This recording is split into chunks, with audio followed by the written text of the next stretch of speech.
Salut tout le monde et bienvenue pour la suite de notre lecture commentée de la saga des Frères Maudits. On se retrouve pour l'épisode 4 intitulé Le cœur du Nexus. Et on attaque directement avec l'acte 3, les gardiens du Nexus. Accrochez-vous, parce que ça va secouer. Rappelez-vous, à la fin de l'acte précédent, nos héros, David, Paolo et Astrael, plongeaient littéralement dans le Nexus. C'était un tourbillon d'énergie pure, un chaos de couleurs et de sons. Mais soudain, tout change. Le sol sous leurs pieds se solidifie, formant une immense plateforme hexagonale, un peu comme une alvéole de ruche géante. Autour d'eux, des colonnes de lumière jaillissent du vide, les encerclant comme les barreaux d'une cage immatérielle. La tension est à son comble. David, toujours prêt à en découdre, réagit au quart de tour. Il dégaine son cercle de flammes, le faisant tournoyer, prêt à riposter. Il crie « On est attaqué !» On sent l'adrénaline monter. Il est persuadé qu'une embuscade les attend. Mais Astrael, plus calme, plus sage, le tempère. Pas exactly. Et là, le spectacle est à la fois magnifique et terrifiant. Des silhouettes commencent à se matérialiser dans les colonnes de lumière. Elles ne sont ni chair ni os, mais un mélange de lumière pure et d'ombre concentrée. Imaginez des êtres faits d'étoiles et de ténèbres, portant des armures au design antique, gravées de motifs oubliés. Leurs visages sont indistincts, mais leurs yeux brillent d'un éclat vide, sans âme, comme deux points lumineux dans la nuit. C'est Astrael qui rompt le silence, sa voix empreinte de respect et d'une pointe de crainte. Ce sont les gardiens du Nexus.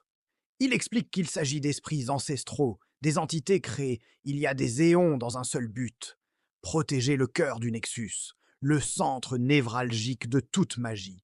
Ce ne sont pas des ennemis ordinaires, ce sont des concepts, des forces de la nature avec une conscience.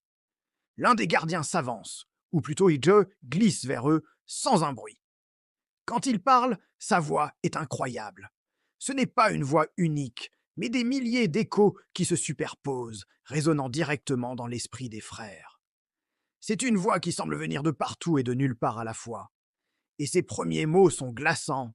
Enfant du sacrilège, définissez votre intention. Enfant du sacrilège. Voilà comment ils sont perçus. Ça donne le ton immédiatement. Paolo, assumant son rôle de diplomate du groupe, s'avance courageusement. Ils ne se laissent pas intimider et déclarent leur mission d'une voix forte et claire. Nous voulons reforger les échos pour empêcher le néant de revenir. C'est direct, c'est honnête. Il n'y a pas de mensonge, pas de subterfuge. Ils sont là pour sauver le monde. On pourrait s'attendre à une réaction, une question, n'importe quoi. Mais à la place, il y a un silence. Un silence lourd, pesant, qui dure une éternité. Les gardiens restent immobiles, impénétrables. Et puis, la sentence tombe, non pas d'une seule voix, mais de plusieurs qui parlent en succession comme un verdict choral implacable. Le premier gardien déclare « Votre existence est une menace ». Bam! Ça fait mal. Le deuxième enchaîne sa voix comme le glas « Vos pouvoirs attirent le néant ». Et le troisième conclut avec une logique froide et tranchante comme une lame de glace « Seule la disparition de l'union interdite garantit la stabilité. La disparition de l'union interdite, ils ne parlent pas de leur pouvoir, ils parlent d'eux, de leur existence même. L'union d'un ange et d'un démon qui a donné naissance aux frères est la source du problème à leurs yeux. C'est une anomalie, une faille dans le système que les gardiens sont programmés pour protéger. David, qui n'a jamais eu beaucoup de patience pour la bureaucratie cosmique, explose. Il bondit en avant, son cercle de flammes rugissant de colère. Et on n'est pas des armes de destruction, on essaie de sauver le monde. Il est l'incarnation de l'indignation, de l'injustice. Ils sont venus chercher de l'aide et on leur annonce qu'ils sont le problème. La réponse des gardiens est immédiate et sans équivoque. Ils ne discutent pas, ils ne négocient pas. Ils croisent leurs lances faites d'énergie pure, créant une barrière scintillante. Et leur chef, si on peut l'appeler ainsi, prononce la sentence finale, avec la même neutralité terrifiante. Votre mort stabilisera le Nexus. Le choc, c'est le mot. Paolo, qui essayait de raisonner avec eux quelques secondes plus tôt, a les yeux écarquillés. L'horreur et l'incompréhension se lisent sur son visage. Ils murmurent, n'arrivant pas à y croire. Ils veulent nous exécuter. La réalité de la situation le frappe de plein fouet. Ce ne sont pas des adversaires qu'on peut convaincre ou vaincre par la force brute. C'est un système. Astrael, qui connaît mieux la nature de ces entités, recule d'un pas. Il est visiblement effrayé, non pas comme face à un monstre, mais comme face à une catastrophe naturelle inévitable. Il explique, la voix tremblante. Ce sont des entités logiques, sans émotion. Si vous êtes une menace, ils vont vous éliminer. Leur raisonnement était binaire. Menace égale suppression.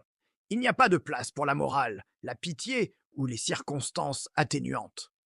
Pour les gardiens, les frères maudits sont une équation qui déséquilibre l'univers. Et la seule solution à cette équation, c'est de les effacer. Et sans un autre mot, sans un cri de guerre, sans aucune hésitation, les gardiens chargent. Leurs silhouettes de lumière et d'ombre fendent l'air, lances pointées, dans un silence assourdissant. L'affrontement est inévitable. Les frères ne se battent plus pour reforger l'écho. Ils se battent pour leur vie, contre les protecteurs même de ce qu'ils sont venus sauver. Et c'est sur cette charge fatale que s'achève l'acte 3. C'est absolument dingue. Quelle tension! Que vont faire les frères?